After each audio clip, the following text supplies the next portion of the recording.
we're warming up a touch. We're getting a little bit on the freaking brighter side too. That's one thing that kind of sucks. I've got my sun visor, sunblock, or whatever. I don't know. There must just be a piece where once you open and close this thing, 2,000 times or 10,000 times, I don't know, whatever, shit just rips off. Same thing happened to Mark, so I may jerry-rig a little bit of a solution. It's probably easier to suction cup that onto the windshield than it is to suction cup a big-ass, freaking camera setup and everything. But that'll be for later. And it's going to start getting dark soon anyway, so no big deal. But plan for today with arms. What is the plan for today with arms exactly? Biceps is simple enough. Obviously, regular curls, be it machine, preacher, dumbbell, maybe a little bit of bicep bias pull downs. But honestly, right now, like the bicep bias pull downs, they're so squeeze focused. Like it's very light in the stretch position because you're super strong right here, right? Like if I had, I guess I don't know how to. It's like, it's essentially holding yourself up just in a chin-up position in the bottom. I can just relax. My freaking, my arm, my bones are holding the weight. So sometimes I'll think, okay, let's move on, do some bicep bias pull downs. And then I almost feel like I lose my pump just from the 2 sets because they just, I don't know, I think that the lack of stretch probably has something to do with it. Or the lack of tension in the stretch, rather. So I think I might end up focusing a bit more on preachers, maybe a couple standing dumbbell curls just for some heft, and then maybe a little bit of cable work, but nothing too crazy. Maybe, I've got some things I can throw in the mix, I think. But for triceps, I want to change it up a touch, but I'm not exactly sure how I want to go about that, at least not for today. That's so yeah, definitely a few pieces to add in. Dip machine. Actually, for triceps, that's really all. Dip machine. Because that's the only thing I'm not hitting in here. I've got overhead extensions, good. I've got machine push downs from the pullover, so I get a 2-in-1 machine there, good. Cables, obviously any attachment push downs. But yeah, it's hard to, you can't really replace the dip. I wish that the body weight dip had the same effect, but there's really no getting around the machine because you can actually sit down, lock into it, get very stable, and then feel just the spreading force by pushing down with the inside of, or at least how I like it, is kind of with my palms facing inward and then pushing out. That really gets me going. But no matter what, I know I want to hit at least a few different styles of each. Hard, finish fully pumped, and say I'm good. So I'm not just going to sit and do straight bar push downs for the entire workout of triceps. I'll do a couple sets perhaps, but I'm not just going to make that the only movement. I'll probably want to change it up and do at least, I think my bar is 2. I think my average comfortable bar of how many movements to do per body part, probably between 2 and 3. I think any more than 3, you might be getting a little bit redundant. But only 1, a lot of body parts can be hit in multiple ways. Regular, not even in terms of squeeze, but just in terms of its actual execution. Right, your triceps are going push down, arms kind of in front of your body a little bit. Then you got dips, arms kind of extended behind your body, behind your back, over your shoulder, overhead extension. For tries, that's 3 right there. Not to include different versions of that. Like a skull crusher is kind of an in-between of a push down and an overhead extension, because your arms aren't way overhead because you're kind of pushing straight in front of you. And it's something to think about. So that's how I've always kind of thought about it. It's like I've got a checklist. I like making the boxing references, not because I have any boxing experience, but I like the idea of being able to say, you've got an arsenal of moves to use against your opponent, which in this case is going to be my triceps and then my biceps, or maybe a different, maybe tries first, bis first, whatever, right? But I'm not just going to hit it with light squeezing sets of something or other. That'd be like a bunch of freaking jabs. I want to hit it with some heavy stuff too. Not so heavy that I hurt myself. I'm not talking haymaker, at least, depending on the situation. But just making sure you change it up and hit it from all angles. So chest, I like flies. I like heavy pressing. I like lighter squeezing pressing. it's just a million different ways to do it. So if you're thinking about it like that, I think you're setting yourself up for at least a good approach on maybe seeing things you might not see in your training before. Because if you get caught into a routine that's too rigid and you don't adjust it, you don't change it up too much, well then, I'm not going to say it won't work at all, but odds are your training probably could improve just by an increase of variety of the movements and exercises, and even just styles of execution of how you do them. But I think that's pretty much all I got to say there. I can guarantee the gym is going to be dead, so the only thing stopping me from getting a pump would be probably a lightning strike. And guess what? Clear skies today. So let's get started. Today, I'm talking supersets. I'm talking push down immediately into a curl, at least like quick, 30 seconds, whatever, and then a real rest period between. So I'll catch my breath, but push down to curl will be reasonably quick, and then curl to push down, that's when I'll take a second. But not going to start too wild. Only 190 with the rope, which sometimes I've been going up to 250 the whole stack, but I'm more concerned with just how it feels to really squeeze than it does to actually, heft weight unnecessarily. But there we go. Let me get a song going. Let's get real.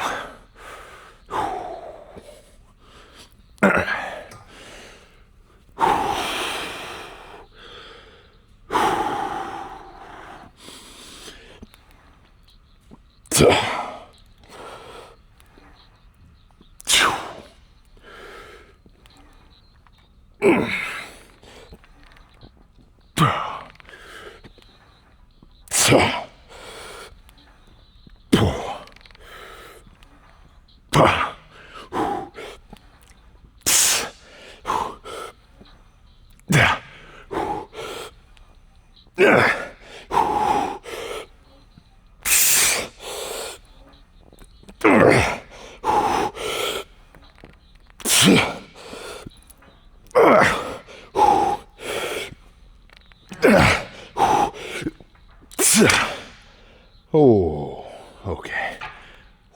Whew. All right, yeah, let's curl some shit.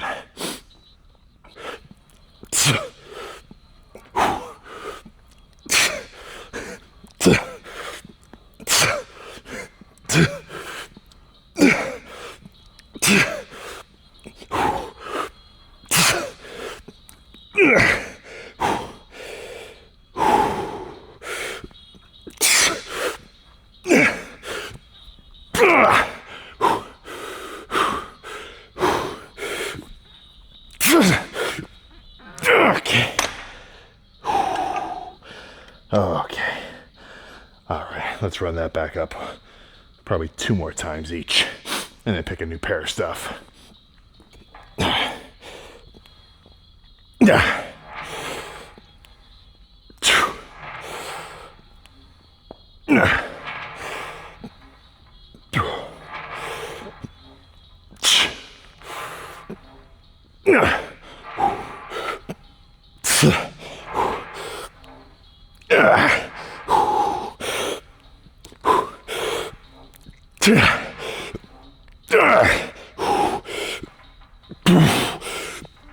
Okay.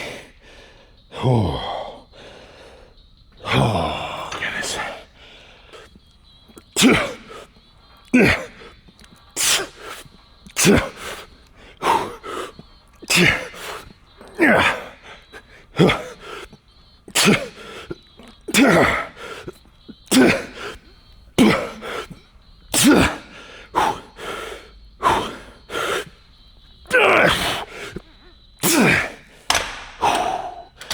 Okay. Yeah, one more. I was about to grab my phone, but Shuffle actually made a good choice.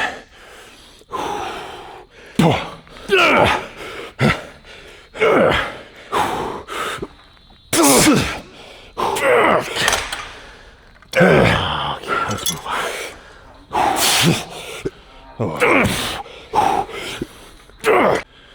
All right. So this is the Arsenal pullover, but slip around it. And you can probably do this with any pullover. It really works because this stack is so heavy. You can convert it into a push down. So I think this will be good here. And then I'll run over behind me and just do some standard alternating dumbbell curls. And this will be pair number 2.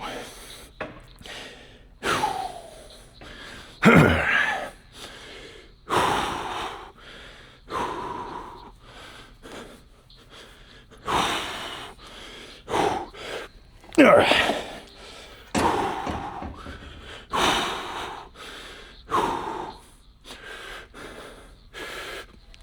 Two.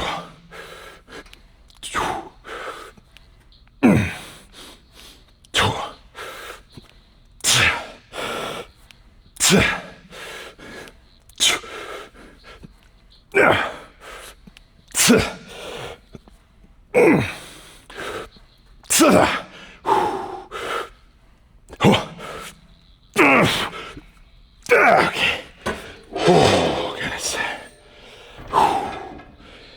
Oh, okay. Let's go grab the 60s.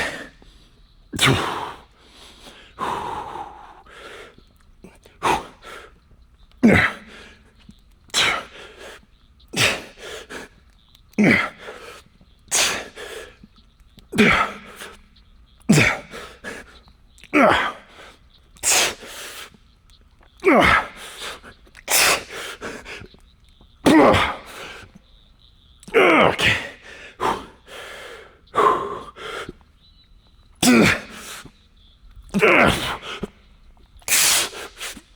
Okay. Oh, shit. Okay. Oh, my gosh.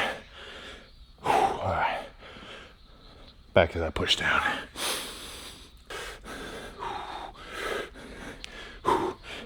Yeah.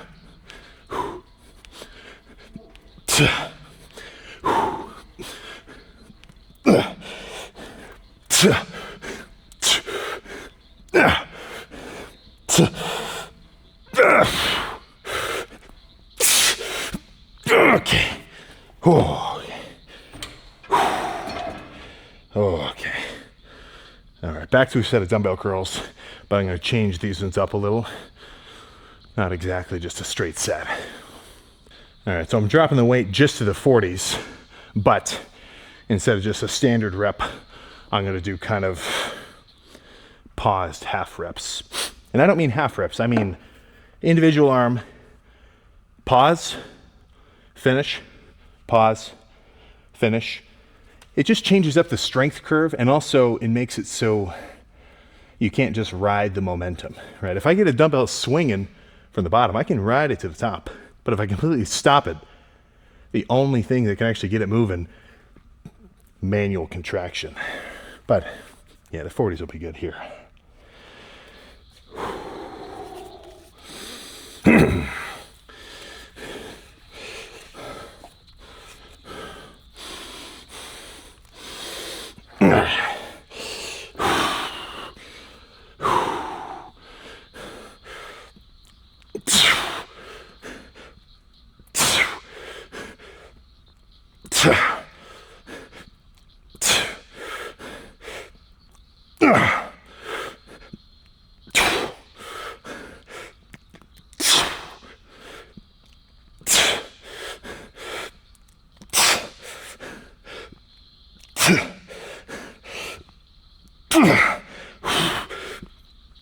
Okay.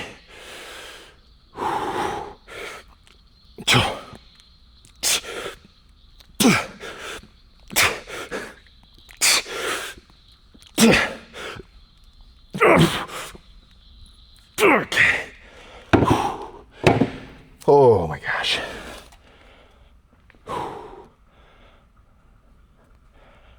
There's potential that I just do one more loop of those two and that could be it. Let me do them, but if I'm fully fatigued and pumped, that's what I'm aiming for.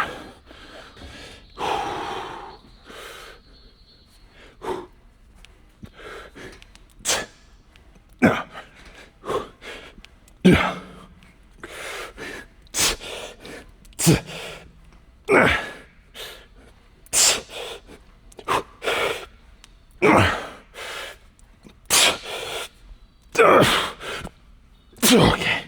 Oh, goodness. All right, I lied. Not one more dumbbell curl. One more set of those cable curls at the beginning. We can pose down.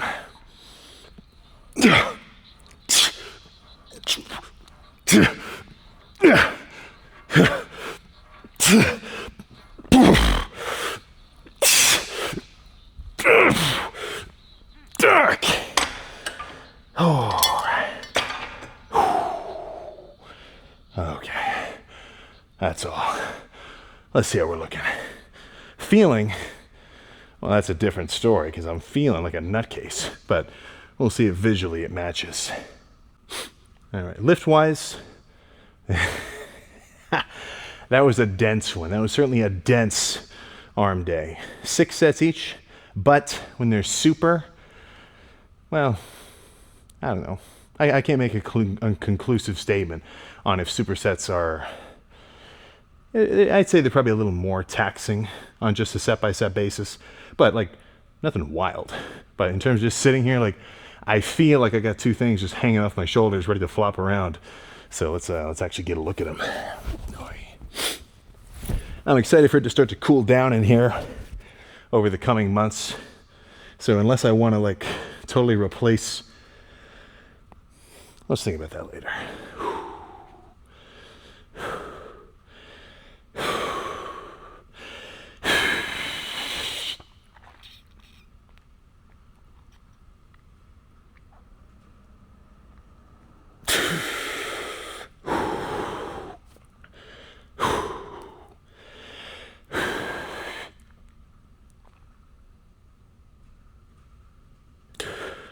Nice.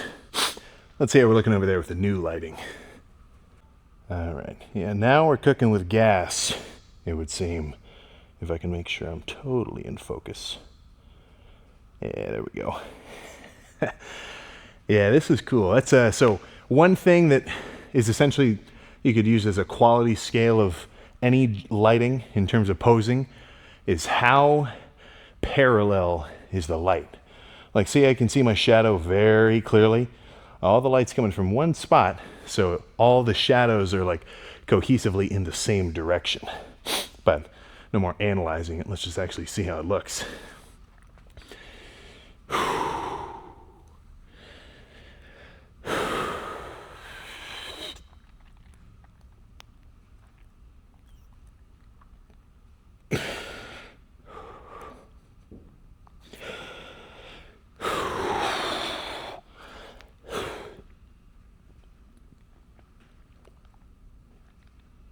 Oh, okay.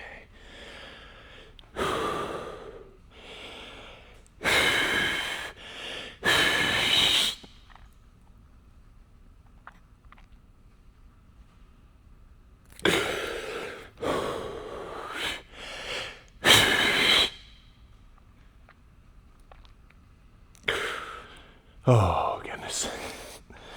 All right. All freaking done. So that's just one. I'm going to mess with these later and, really get everything kind of set up. So what I really want to be able to do, and this is like not so lifting related. This is more just like personal enjoyment, but I can set all these lights up and then instantly change the theme of how it looks in here. Because the colors, these machines ain't changing colors, but I can light them up in fancy kind of ways. And for me, that's just fun. But I think nothing else to say. Let's get out of here. All right, I'm no professional in the matter, but I can recognize a few classic patterns of human psychology. Right? And one that I always tend to notice myself is you always want what you don't have, and you never value what you do. Right? Now, of course, that's not like an accurate generalization for everyone all the time. But, I mean, in a way, if you got shit going on, it's not difficult to say, why don't I have this, right? It's always, I have a huge bench, I have a huge squat. Oh, my arms aren't that big, though. Or just, random things like that, right? And, I see it. I see it happen to a lot of guys. I mean, when it comes to people posting, if you're going to post yourself online, you gotta be able to handle people basically I don't even want to say hating, because more of it is kind of just trolling. It's kind of fun to just write a mean comment and then swipe away. But you got to be able to handle that. And in life, I think it's what's the ratio? How many good interactions can you have with someone in a day where one bad one is your story for the day? One guy cut you off, 3 other people waved you on at a stop sign or at a 4-way and said, you go first. Right?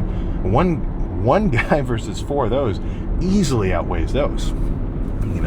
So what I'm talking about here is, when I'm bulked up, I want to get cut, and when I'm cut down, I want to be bulked. What I'd like to do is get to, and in a way, that's always going to be the case, because it's just part of the chase. But I do want to get to a point where I really am just content that I'm on track with where I'm headed. And I think I am, for the most part. But I can always catch myself where it's like, oh man, I wish I could be leaner.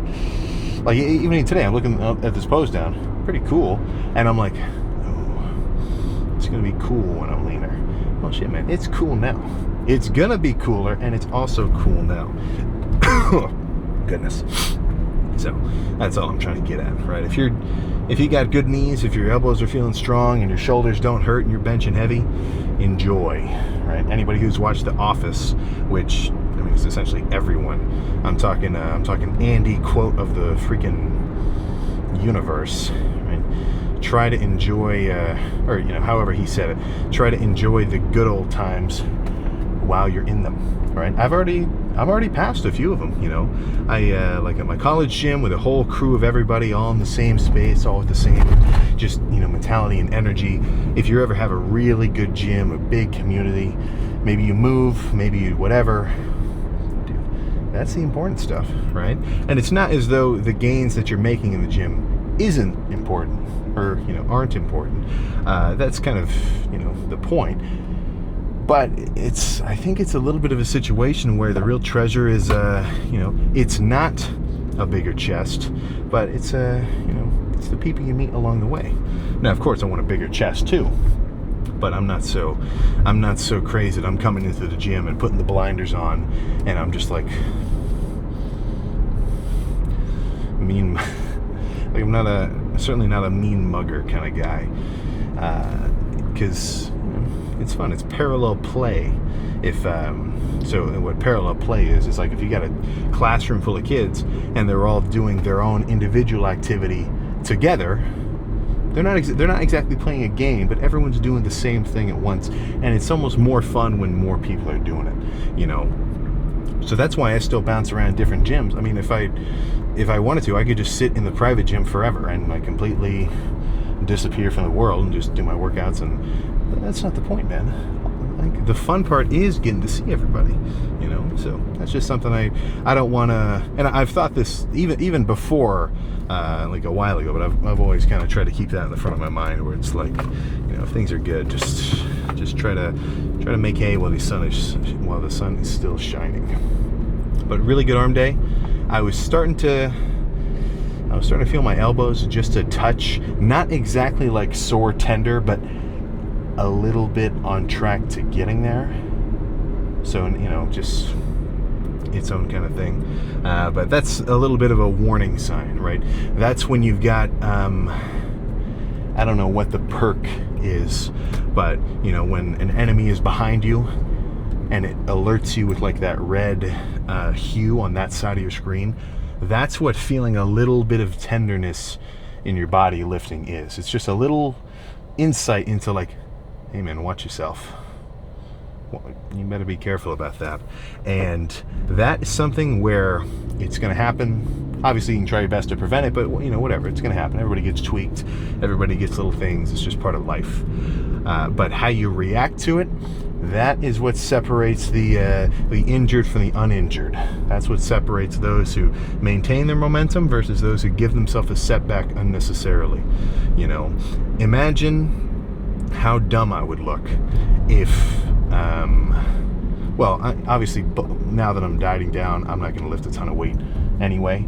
And by a ton, I mean like more than I can at least handle. But imagine if, like, let's say I'm in an off season and I'm like, guys, I'm doing it. 455 on incline. I'm gonna make this shit happen today or tomorrow. And then like during the warm-up of that lift, I said, ooh, well, my chest kind of hurts a little bit. Doesn't hurt that bad. Let's still go for it. I don't even want to say it, but you know what could happen next, right?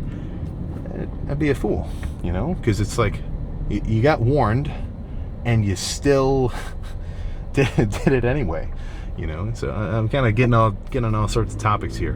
But I guess all that's to say is, you know, just watch yourself. But yeah, now is about the time where things are going to get serious, dieting wise. Not that I mean there wasn't an important phase these last 4 weeks anyway. Like I've not been in a bulking diet. I've been in, you know, a much lower calorie, just maintenance phase. But now's about the time where things are actually going to get consistent. Like I've still been having a little bit of treats and things like that. Now, time to jump on real play. So it's almost like the diet actually starts now.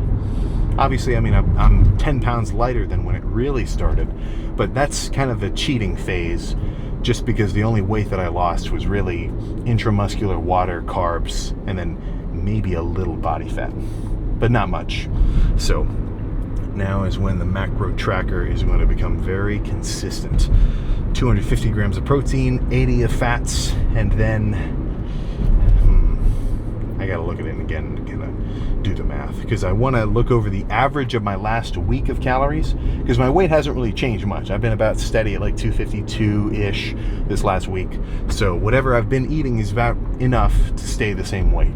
So if over the last few days, week, whatever, my average calorie intake has been about 30-something hundred, maybe 3,000, maybe, I got to go back and look, then what that means, all right, if I want to start getting leaner, I need to reduce that intake, right? If you got a fat cat, you're not gonna free feed them. You're only gonna give them 2 bowls a day, or a bowl a day, or half a bowl twice a, whatever, right? Because clearly, however much food they've been eating is just a little bit too much. So reduce calorie intake, reduce body weight, right? But I'm not gonna instantly starve because I'm playing 2 games at once for this diet. 1, lose body fat, get leaner. 2, maintain as high of a metabolism and essentially, cardio, what am I saying, caloric necessity as possible, right? Because when you're dieting, you're fighting yourself in a way, right? So what I mean by that is, for one, you're getting, what am I saying here? Oh yeah, for one, you're reducing your calorie intake just so that you can continue to be in a calorie deficit.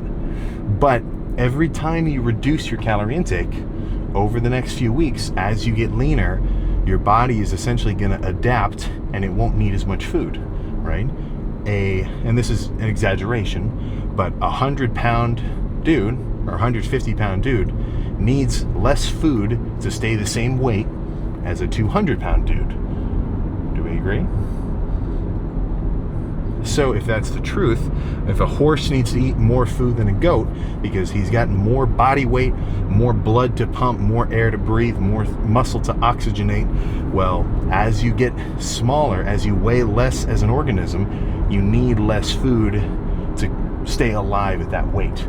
So by the time I'm 240, I'm going to be eating a few hundred calories less than I am now.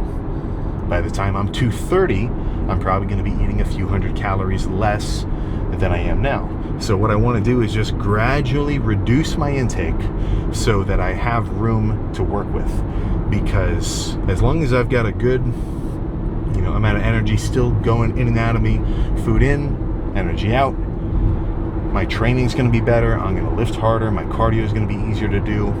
If I just jump to 1,000 calories right now, like somehow I locked myself up in in some kind of enclosure, and I only got 1,000 calorie ration per day, which would only be, if that was my choice, if I only had 1,000 calories, I'd want all of it in protein. I'd just get 250 grams of protein. If that were the case, I'd get pretty damn lean. But my metabolism would very quickly drop to that level of somehow, it would just quickly drop super low, and then where do I go next, right? I'm not going to be able to move that marker any further, because you kind of always start to adapt. So it's this game of eating a little enough that you're actually losing weight, but not doing it so quickly that you start to adapt super quick. You know what I'm saying? Because I want my energy up and my body fat down. So I just want to ride that line. Like when guys talk about a really marginal calorie surplus to bulk up with, I see the logic. I think it's not going to hurt you to do a little more. My thing with a bulk is eat enough to continue to grow and train hard and be full of carbs, but just don't get fat. Like if you can see in the mirror you are gaining body fat rapidly, you're probably eating a little bit too much, But with the dieting down, it's just this little cat and mouse game. All right. And if I want to equip myself well enough to know what I'm doing, well, I don't actually have to be a kinesiologist. I don't have to be a ASA certified personal trainer. All I have to do is obviously track all the food that goes in, even if I cheat, even if I grab a snack pack of Doritos from a vending machine, I'm going to track those calories so I at least know what happened, and then track my weight consistently, plug it into a Google Sheets on my phone so I can see the pattern over time, and then adjust accordingly. If I'm the same weight all week, and all week I ate 3,000 calories, 3,000 is my maintenance. So I'm going to drop it to 20. Usually I drop it by, I've gradually dropped it lower and lower slowly. So I think this time I might only drop it by 100, because I'm giving myself time here. Like I only want to be competition lean come like mid-February. So I've got time to ease into it and really get a gradual kind of muscle maintaining diet. But probably drop it by at least 100 calories. And then, okay, this week I ate 2,900 calories all week. I lost a pound. Good. Do it again the next week. I actually ate 2,900 again. I lost half a pound. Okay. Next week, 2,900 again. Didn't lose any weight. Drop the intake by 100. Repeat. And when I keep my fats at about a third of my protein, so if I eat 250 grams of protein, 80 of fats, that leaves me with like a couple hundred grams of carbs. The carbs is where I pull from.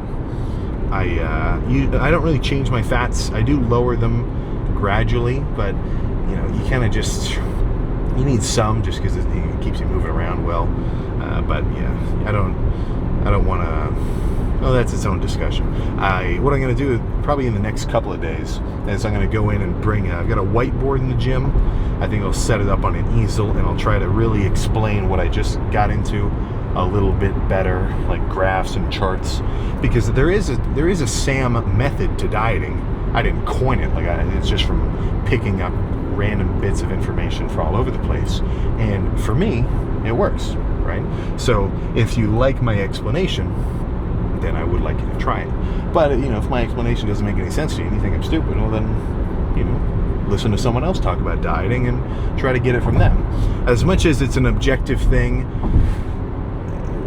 we're not objective machines, right? We're not going to do a daily routine that we don't actually like or can stick to. It's just not going to happen. So when it comes to dieting and training and motivation and everything, it kind of can't be forced. It has to come internally, right? If a dad, or I guess a dad's probably a good example. If a dad is like, man, my kid's going to be a pro football star. My kid's going to be a Q-back of the 49ers. And he forces him to play football. Forces this goal onto his kid for years and years. Maybe it'll work. Maybe, right? Maybe it's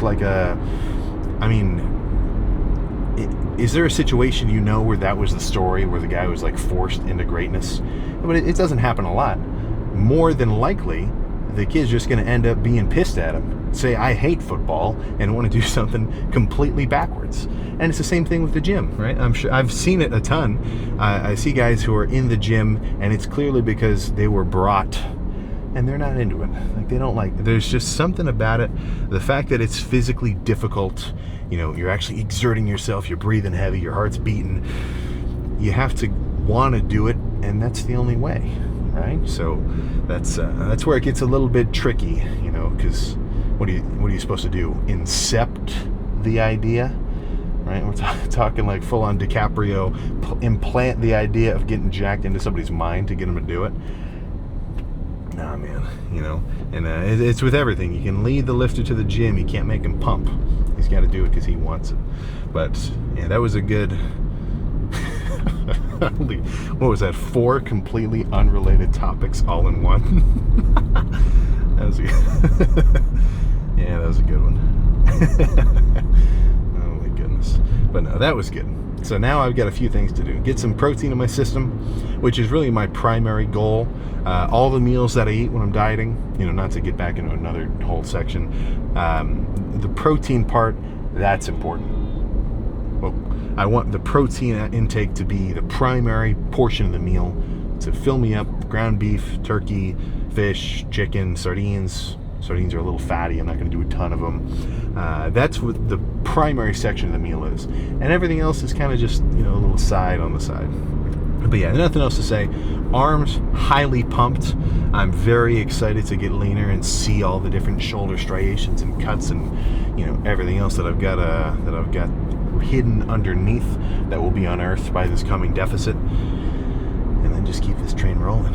In terms of guests at the gym, guests are, well, actually I don't know, I gotta reach out to some guys, because I mean I've been watching freaking all the fitness I've been watching the fitness what do we call it, the fitness industry, like all these guys. I've been watching them forever. You know, I want to work out with these guys too, so I'll see who I can wrangle to come over to the gym, or maybe whose gym I can go to.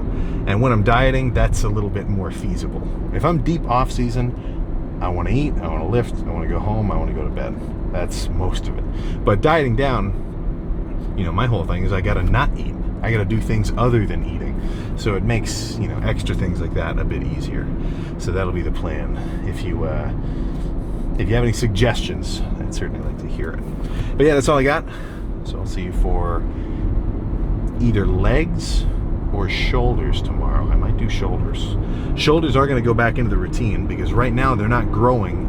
I'm just maintaining how big they already are. So shoulders are going to go back into the loop, at least every so often.